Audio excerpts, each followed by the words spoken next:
Guys, hindi ko alam kung pero na ako may ma-realize. Sa ano?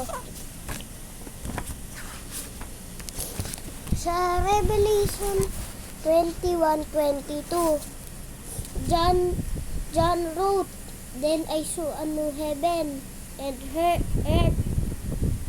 May mundo na iba. Kaya meaning, may dalawang mundo. Tsaka, may heaven. Maganda. Ay, wait lang.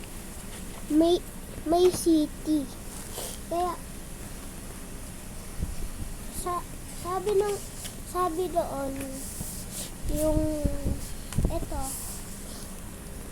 basically, eto dito, ano, heaven and earth. Ano to? Heaven and earth. Heaven and earth. Remember yon, heaven and earth. Tsaka, connect na to, let it be so. Come, Lord Jesus, come soon. Kaibig sabihin, pupunta pa dito sa, guys, aray ko. Now God's home is with His people. He will live with them.